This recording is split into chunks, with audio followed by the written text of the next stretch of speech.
The war in Syria and the simmering conflict on the Donbass have tended to obscure significant changes within the Russian ground forces, namely the raising of new motorized rifle and tank divisions on the basis of permanent readiness brigades, the reactivation of regiments within existing reduced-strength divisions, and the creation of numerous artillery and air defense brigades and other non-divisional units, apparently for inclusion in the combined arms and tank armies for which the new divisions are being intended. News reports from just the last few weeks have identified the following units undergoing reactivation procedures. The 42nd Guards Red Banner Evpatoria Motorized Rifle Division, which is being rebuilt using two motorized rifle brigades stationed within the Republic of Chechnya, assigned to the 58th Army of the Southern Military District. The 90th Guards Twice Red Banner Vitebsk Novgorod Tank Division, being reconstituted on the basis of the 7th Guards Separate Tank Brigade stationed in Chelyabinsk region and assigned to the Central Military District. The 150th Order of Kutazov Idritsa Berlin Motorized Rifle Division, stationed in the Rostov region and assigned to the Southern Military District. The 10th Guards Red Banner Order of Suvorov, Kutazov and October Revolution Uralslyov Tank Division, assigned to the Western Military District and stationed in the Voronezh region near the border with Ukraine. This division is being reformed using a divisional mobilization base. Furthermore, the 4th Guards Kantemirovskaya Tank Division and the 2nd Guards Tamanskaya Motorized Divisions, stationed within the Western Military District in the vicinity of Moscow and assigned to the newly reformed 1st Guards Tank Army, have received an additional tank and motorized rifle regiment, respectively, to return them to full strength.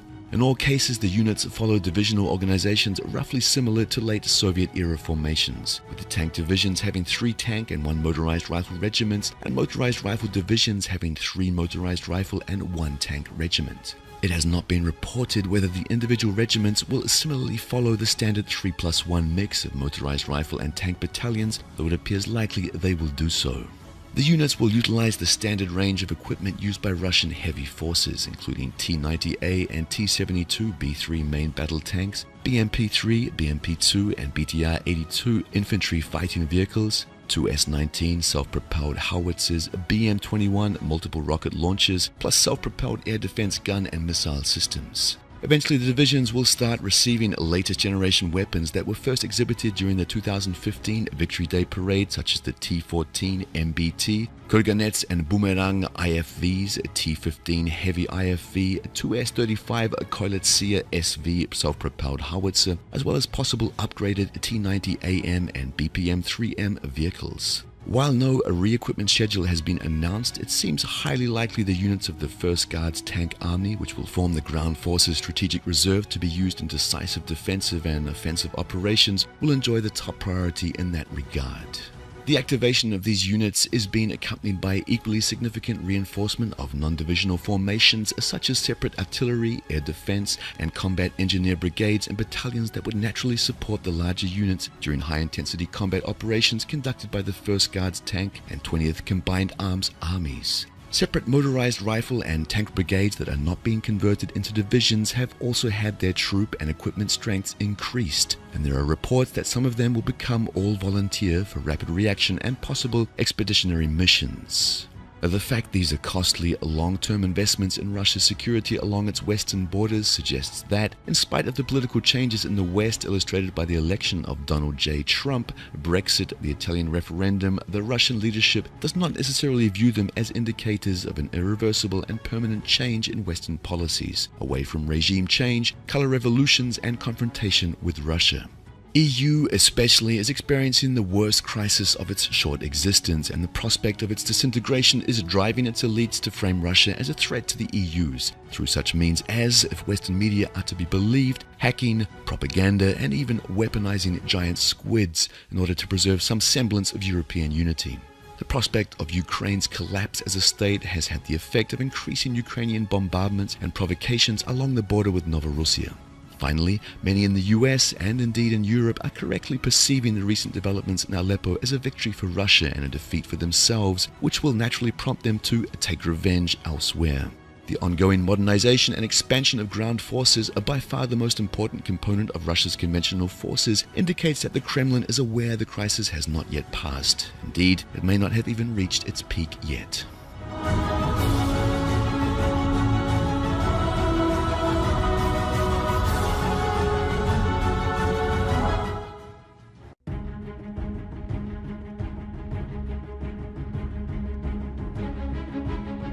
The Armata tank has become a real challenge for NATO tank builders. Design officers of Western countries were discouraged by the tanks passing into service, which has the most advanced features in terms of mobility, protection and firepower.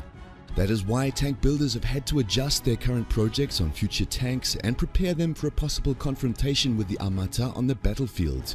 But are the efforts being made to catch up to the Russian engineers successful? At the Eurosatory exhibition, which was held in June in France, German weapons company Rheinmetall presented a promising sample of a 130mm gun, L51, which is aimed at combating modern armored vehicles, including Russian main battle tanks MBT T-14 and the Armata. The latest modifications to the T-90 were also presented. Manufacturers are affirming that the gun will be between 10% and 50% more efficient than the previous model of the 120mm gun, the L55, which is widely used in the army. However, the manufacturer has not reported on the method of estimation for the effectiveness of the gun. Despite the increase in the firepower of the gun, its weight remains almost the same. The shutter with a vertical locking mechanism weighs about 3 tons and the trunk has a weight of 1,400 kilograms. This result is achieved through the use of high-tech materials and optimal design that allows for the new gun to be used on existing tanks of the latest modification, such as the German Leopard 2A7. This means that the weapon can be distributed widely. It can also be installed on the projecting German-French tank, the MGCS, which is anticipated to be placed into service after 2030. To increase the armor penetration for the gun, new, longer and heavier projectiles were developed. Armor-piercing fin-stabilized discarding Sabot APF SDS, as were separable trays and high-explosive air-bursting munitions HEABM.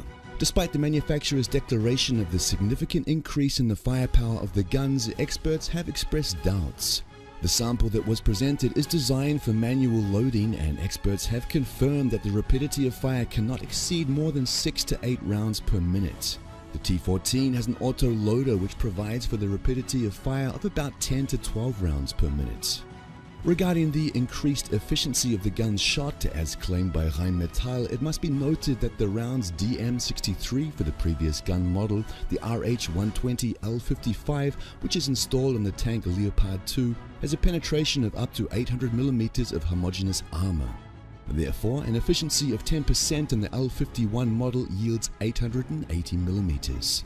In comparison, Armata's 125mm gun, the 2A82-1M, provides armor penetration of between 850mm and 1000mm.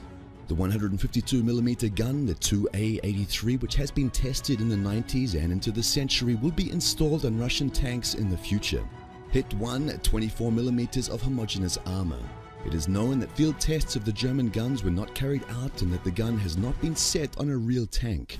Therefore, it is hardly possible that a 50% improvement in the performance of the German gun can be said to be achieved. The Russian tank crew is set in a separate capsule protected by a modern, multi-layer counter-heat protection effect armor. In addition, a dynamic Armata Malachit protection system and the active protection system Afghanit provide protection against all existing anti-tank weapons. Finally, according to Armata's developers, the mounted machine gun, which obtains data from the Active Electronically Scanned Array AESA radar, is able to protect the tank by knocking the flight of anti-tank missiles and changing the trajectory of the rounds or damaging commutative jets.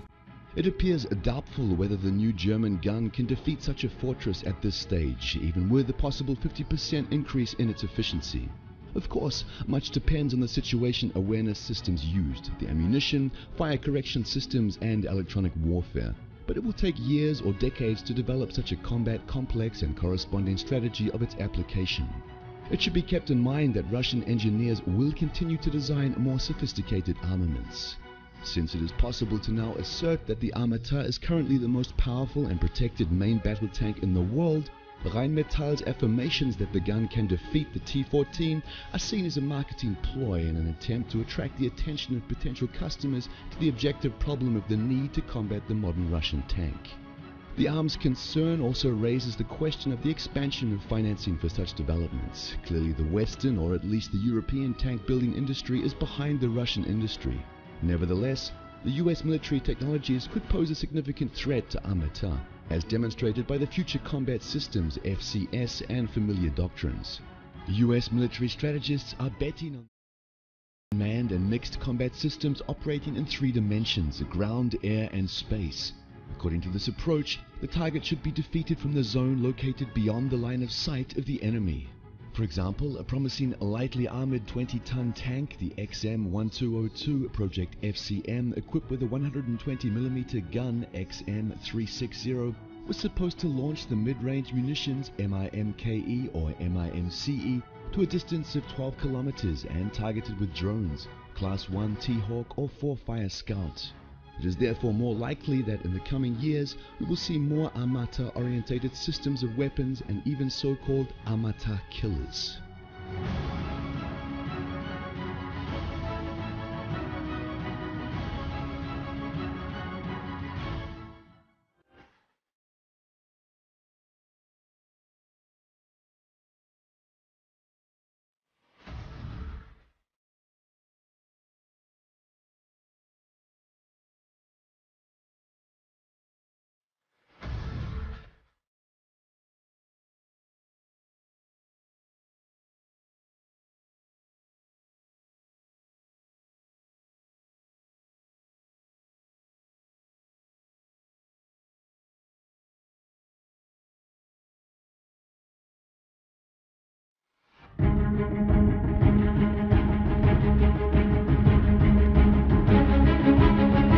Mikhail Kalashnikov's masterpiece has been the Soviet and Russian military's principal individual weapon for nearly 7 decades, and it is a testimony to the brilliance of the design that it defies replacement and instead lends itself to further modification. The most important change to the original AK design took place in the 1970s with the adoption of the AK-74, which, instead of the original 7.62mm intermediate round, used a lighter 5.45mm high-velocity round, which gave the weapon greater accuracy and improved lethality. The AK-74 in turn gave way to the 1990s vintage AK-74M, which introduced composites to the design, giving it that characteristic black rifle look, and included a number of other improvements to improve its durability and facilitate the use of night vision and aiming devices. Now the Russian military is facing a choice of whether to stick to the time-tested design or to adopt a new assault rifle that would replace the venerable AK. The list of AK-74 challengers is a long one. The first proposed replacement was the Nikonov AN-94 Abkhan, whose remarkable 2-round burst technology was unfortunately offset by the weapon's complexity. More recently, the Ratnik individual soldier system, profiled in an earlier edition of the Russian Defense Report, prompted the Russian military to solicit proposals for the AK-74 follow-on. 2 rifles were entered, the AEK-971, whose balanced action design virtually eliminated recoil, and the Kalashnikov concern's AK-12, which was designed by Vladimir Zlobin. After a prolonged series of trials, the Russian Ministry of Defense made a decision in February 2015 in favor of Kalashnikov's AK-12. The AK-12 combines its predecessor's best qualities with improved accuracy and ergonomics. Its design allows the operator to perform key operations, like releasing the magazine or manipulating the safety and selector switch with one hand and without the need to take the finger off the trigger. The AK-12 is also better suited to accept a variety of attachments, such as sighting devices, laser designators, forward hand grips, night vision devices, and the associated mounts, such as the Picatinny rail, which has become a world standard and without which no modern rifle can do without. In addition to the standard AK-74 and RPK magazines, the AK-12 can use the newly designed 60-round and 90-round magazines.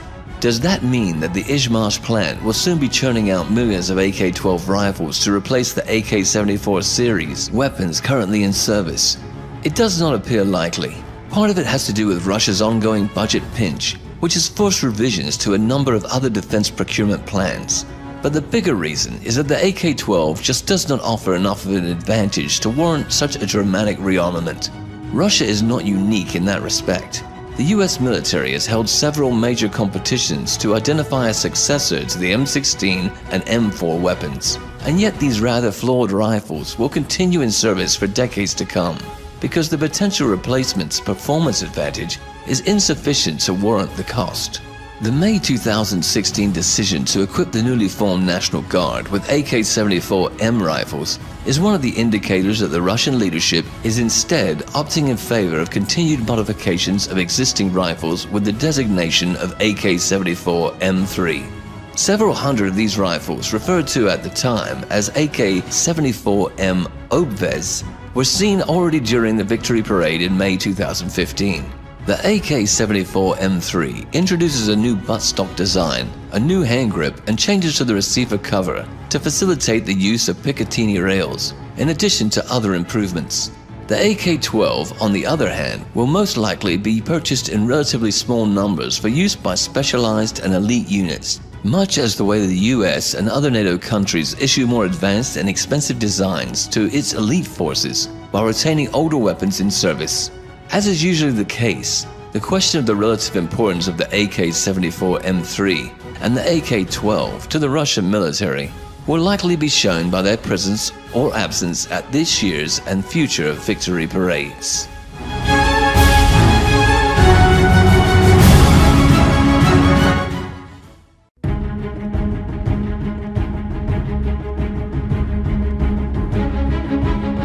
One of the key sectors of Russian military modernization is its tank fleet, which still includes many unmodernized T-72B and T-80U tanks. In order to close the tank quality gap with NATO, Russia opted to upgrade the T-72B to the T-72B3 standard, a modernization that yielded a modern tank comparable to the T-90 at a fraction of the cost of buying a new T-90. The T-72B3 tank, which entered service in 2011 at the rate of about 200 a year, and which became widely known thanks to the annual tank biathlon competitions, was intended to be a stopgap measure until the T-14 of the Armata family became operational. According to statements by the Uralvagonzavod, Russian procurement plans entailed the purchase of 2,000 T-14 MBTs. These plans appear to have been modified due to several factors which appeared in the last 2 years. The first was the crisis in Ukraine and the heightened state of conflict with NATO. The crisis raised the need for a truly modern MBT comparable to NATO's tanks to become operational as quickly as possible. While the T-72B3 can be fairly described as a modern tank, it is still inferior in some respects to the latest NATO Leopard 2A6 and M1A2 Abrams tanks. Secondly, the basic T-90 design was also rapidly becoming dated, which reduced its international competitiveness, as evidenced by the success of Ukraine's Aplot tank in the 2011 competition in Thailand, where it won over the T-90. While the T-90 has enjoyed considerable export success, including major contracts with India and Algeria, it is now facing the prospect of being eclipsed by more recent designs from China and even Ukraine. Third, even though Ukraine proved unable to fulfill the Thailand contract in a timely manner, producing only 5 tanks a year in 2014 and 2015, the Russian leadership has to consider the worst-case scenario of Ukraine ramping up a plot production for domestic use with NATO's assistance. Fourth, Russia's economic crisis, caused mainly by the rapid drop of oil prices, means that the ambitious military modernization plans face the need of being as cost-effective as possible. Fifth, the T-14 is a radical design featuring many revolutionary technologies. It is a technologically risky project featuring many as yet unproven technologies, with the possibility of developmental delays. Since its design is very different from earlier Russian tank designs, its introduction would also require considerable changes to the training doctrine, as tank crews trained to use Russia's current tanks would be ill-prepared to use the T-14. As a result, it would be unlikely that Russia could field a sizable and fully operational T-14 force before 2020 at the earliest. The change to Russian procurement plans induced by these factors became apparent in the summer of 2015, when the Russian MOD announced its T-90 fleet would be modernized to the T-90AM variant. This version of the T-90, known by its export designation of T-90SM, was developed in recent years apparently in response to the T-90's aging and the emergence of viable Chinese and Ukrainian competitors, and was not intended for adoption by the Russian military. However, the need for a quicker and less expensive alternative that would fill the gap until the T-14 became available compelled the Russian MOD to take a second look at the T-90AM, which has the advantage of using already existing T-90 hulls, is a mature project with few developmental risks, and whose familiar layout means Russian tank crews can readily transition to the new design. At least one T-90AM with the 2A82 125mm tank gun developed for the T-14 is undergoing tests at Nizhny Tagil, and upgraded vehicles could be delivered to Russian units as early as 2016 if the Russian MOD desires it. Therefore, by 2025, Russia's tank fleet is likely to consist of about 1,000 T-72B3 tanks, 400 or so T-90AM, and about 500 T-14s, with their numbers steadily increasing. This force would have both qualitative and numerical superiority over any conceivable combination of Russia's opponents at that time.